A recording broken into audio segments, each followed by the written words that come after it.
Yeah, good morning. How's everyone feeling? All right, so I'm de facto moderator here. We were supposed to have a different moderator, and I didn't prepare for this to be a moderator, but here we are. So we are gonna make it. We almost didn't make it, but we're gonna make it. So yeah, thank you guys for coming on right now. Maybe we'll give us a round of intros. I'll start with myself.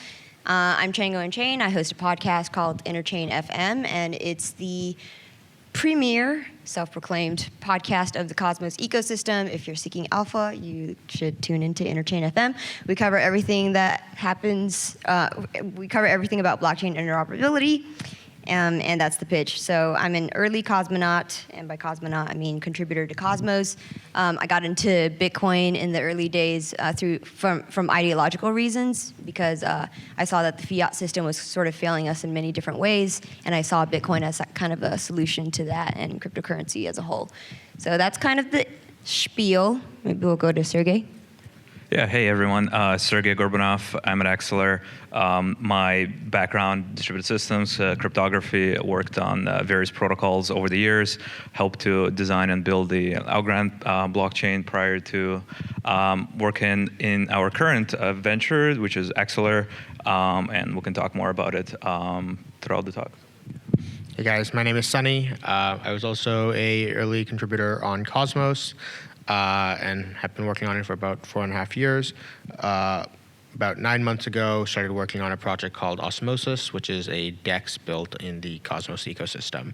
And so we're building this interchain DEX, and yeah, we'll talk about it more. Yep, and today's talk is going to be about cross-chain interoperability, so all of your questions about that can be answered, especially with these two who are working on cross-chain. Sergey's Aexlar project is building, a bridge between proof-of-work blockchains like Bitcoin and Bitcoin forks, so, right? Well, yeah, so Aexlar is a kind of interoperability network, so we design protocols to make it easier to plug in different blockchain stacks, proof of work, proof of stake, whatever it is. So we're kind of trying to design the protocol to be as chain agnostic as possible, so it's easier to onboard new chains and transfer assets and transfer information in and out. Got it. The most exciting part about Aexlar that I'm particularly excited about is the proof of work integration, because that part is hard. You guys have to figure out ways to integrate something with probabilistic finality with BFT proof of stake chains like Cosmos Network. So that's hard to do. So what are the implications when that happens? On the proof of work side, what sorts of chains are going to be able to enter into the Cosmos ecosystem? Yeah, so if you think about it, Bitcoin, one of the largest assets in the ecosystem, right, is a proof of work chain. So what that means is that you have kind of a finality which is not guaranteed when a block is mined, and you have to wait for a certain number of kind of confirmations on top of it in order to be able to accept a transaction, right? Now, if you want to let's say interact with Bitcoin in the Cosmos ecosystem, right? You have now consensus which is based on instant finality, right? So the protocol is very different, and so you have to sort of find a way to kind of take Bitcoin, sort of lock it one way or another, represent it correctly within, let's say, the Cosmos ecosystem, and then use it, in different applications like Osmosis and so on and so forth, right? The tricky part is how do you make sure that whatever protocols you're doing to design this remained secure and decentralized along the way, right? Because it's quite easy to put kind of centralized kind of custody provider, right, to just lock the Bitcoin, give you kind of representation of it on different other chains, but that adds great trust assumptions for the ecosystem and great risks. So the whole point is how do you make it secure and decentralized. And at the end of the day, I think what we're kind of designing is kind of making the different ecosystem be sort of a little bit more chain agnostic, right? So if you have an asset, you should be able to go and just use it in an application that you like, right? If you see something, on Cosmos ecosystem, on Ethereum, whatever it is, you should be able to go ahead and use it. And this is really the goal that we're building towards. Very exciting. Sunny, what's going on at Osmosis? How can people make yield on that protocol? And what is it? Yeah, so Osmosis is, as I mentioned, it's a DEX built in the Cosmos ecosystem. But what that means more specifically is it's a DEX that's built on its own blockchain. And so this gives us sort of, Cosmos has for a long time been about this idea of application-specific blockchains and what are like the things you can do with this. So unlike, DEX, you go on Uniswap or SushiSwap or whatever, they're built on Ethereum, or you go on Serum or Radium or whatever, they're built on Solana. It's like, no, Osmosis is its own blockchain while being its own application. And this gives us the ability to do certain things that you might not be able to do in other blockchains. And so it's sort of this like bet on vertical integration where other DEXs, they can control the application layer, but in Osmosis we can control the application layer and the blockchain itself. And that, by doing that, we're able to do things like change how the mempool works, add new types of cryptography to our blockchain, change how fees work on our blockchain. And these are just things you couldn't do on other, if you're building on someone else's platform, you wouldn't be able to do this. And we think that this sort of flexibility and, gives us the ability to do certain features and UX improvements that other other DEXs can't. Now, obviously, then the challenge is, okay, if you have your own blockchain, what assets are you trading here, right? If you're building a DEX on Ethereum, you have this whole world of ERC20s that you could you can bring onto your DEX. So this is why interoperability is so important to us, where we need to basically be able to connect to a bunch of different chains and bring over assets onto the Osmosis chain so they can be traded. So one of the first interoperability protocol we supported was IBC, which stands for Inter-Blockchain Communication. And it was sort of the protocol that we developed while I was working on Cosmos. It basically allows any two chains that support the protocol to talk to each other and send not just tokens, but also any type of data or smart contract calls or anything between each other. But what's nice is the Cosmos SDK is this popular blockchain framework, and many applications have been built in it, and almost all of them support the IBC protocol by default. And so you're able to bring all the assets that are built on the Cosmos SDK over. Currently, there's about, I want to say 20 to 25 chains that support the IBC protocol. And so those are all the assets that are able to come over. And some of them are very large chains such as Terra and Crypto.com and things like that. Then we also, not every framework currently supports IBC. Because IBC is this highly secure, very trustless system. And it's very hard to add something like IBC into legacy systems, I would say. It's like Bitcoin. And so that's where things like Aexlar come in, where they provide a different bridging mechanism, but that way we can bring over assets that aren't native IBC assets.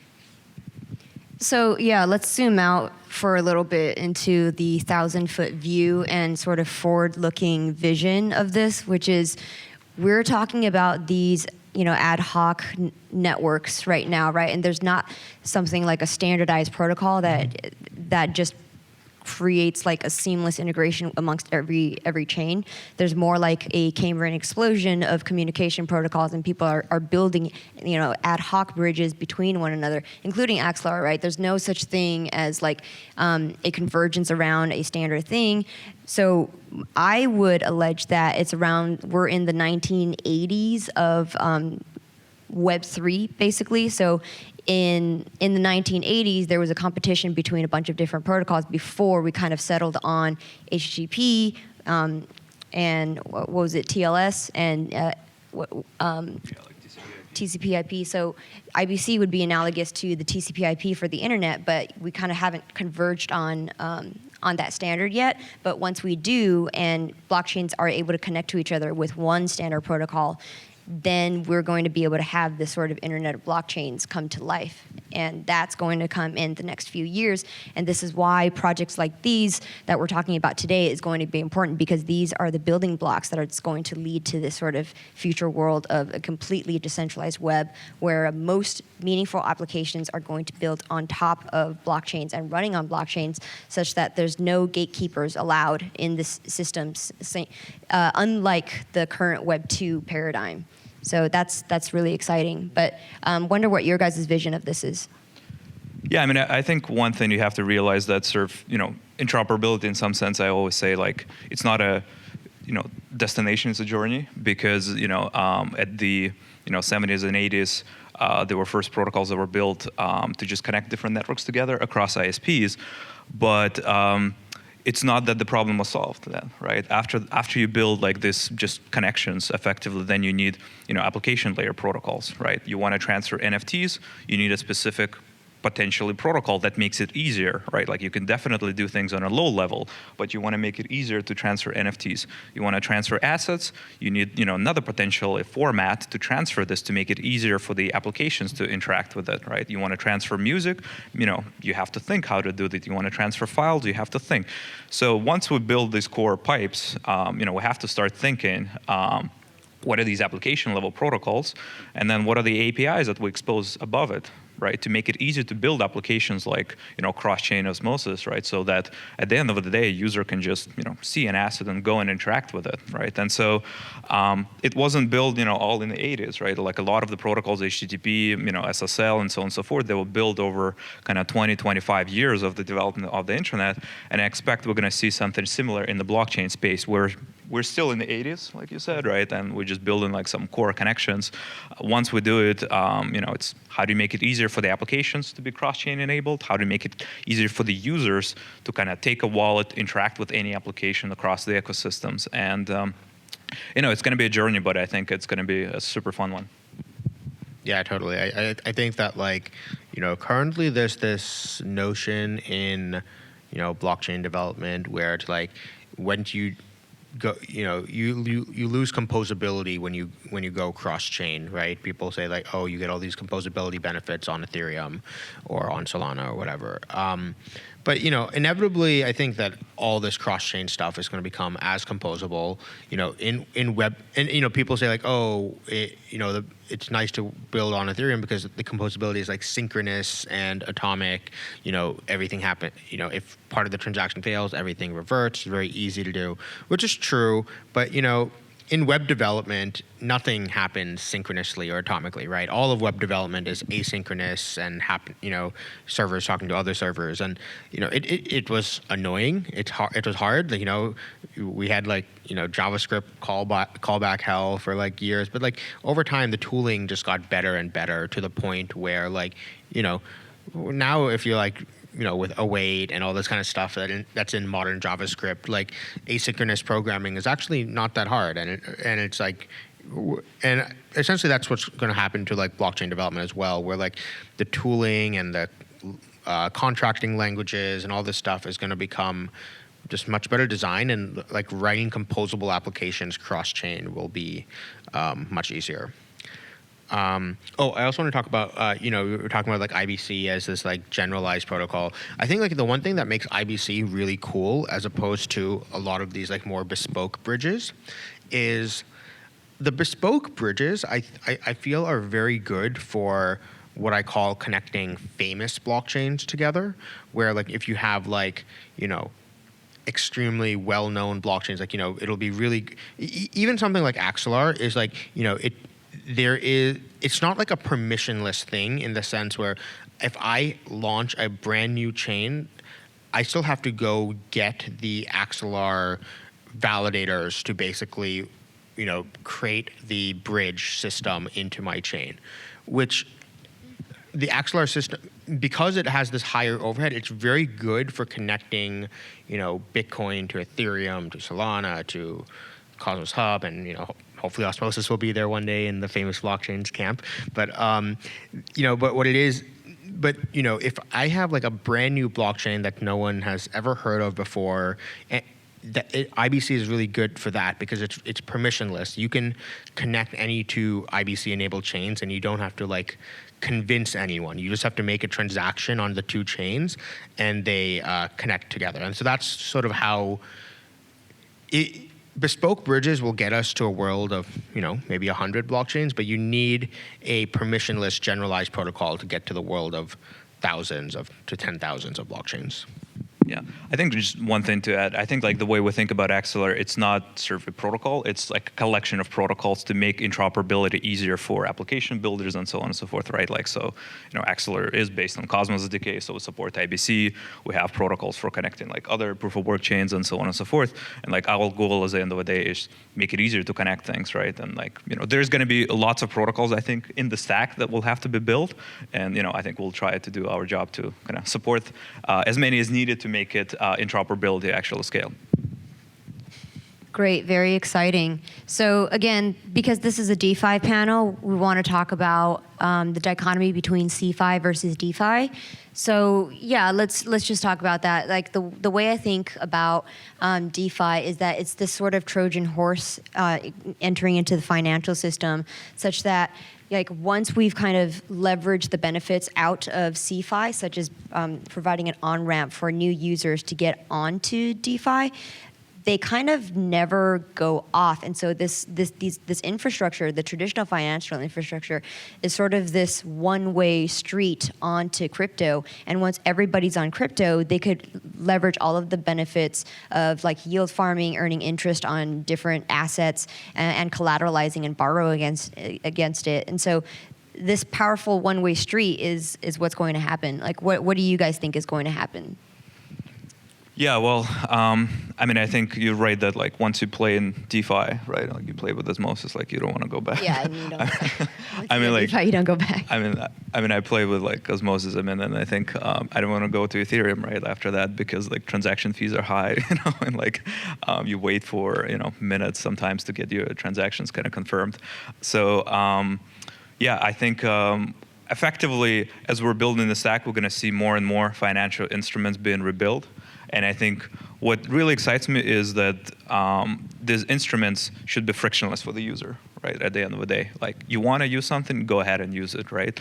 And I think kind of building applications in an open way on open systems, decentralized systems where you can compose things, you can quickly iterate and innovate, right? Like for all practical reasons, all the data is public, all the code is public. If you think you have a better idea, like go ahead and build it and make it better. And like it becomes about building a community, it's about building really the best products. And I think to me that's something really fundamental that I think cherish like in the space. Yeah, I agree. I think that like the transparency is probably the main biggest selling point of like DeFi, where it's like, you have a 2008 system where like there's no transparency in the system. You don't know, like it's impossible to like understand the systemic risks of the system. And DeFi currently has a lot of risk, like everything, all these protocols just stacked on top of each other, but at least it's transparent, and we can you can open up June Analytics and see what's going on, right? You can see like what is the risk profiles of the system, what's depending on what, which is just something that wasn't possible in the previous world.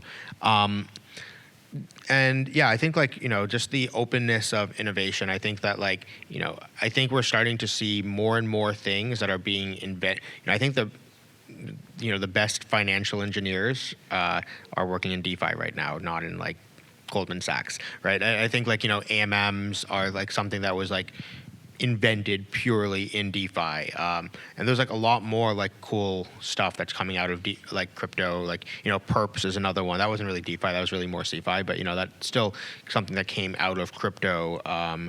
Things like CDPs, and like we have all these new like financial primitives that are coming out of crypto, and that's coming just because of the ability. We made it so much easier for like anyone who knows how to write a little bit of code, go learn Solidity, or, go learn now with like Cosmos, and go learn a little bit of Rust, or Cosmos SDK, learn Go, and you can just like write, financial primitives, and that's like really cool because, you don't have to deal with the legal contracts and all this kind of stuff. So I think that's the innovation is what's really blowing up.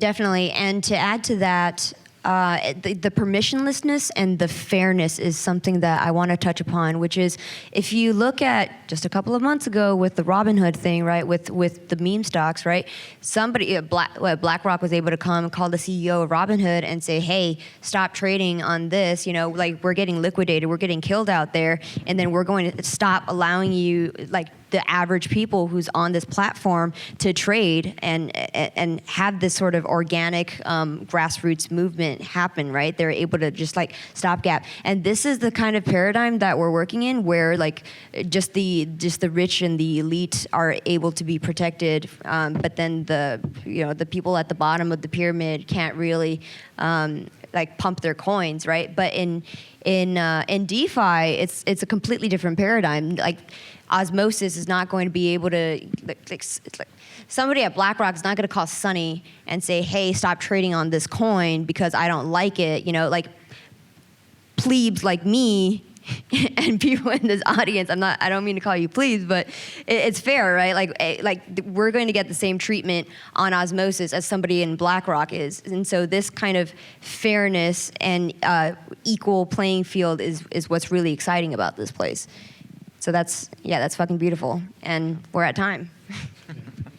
I'm gonna sneak on the stage here and be a little bit of a panelist myself. No, I have a couple questions for you. First, I love your outfit. Is there a story behind it, or are you just amazing?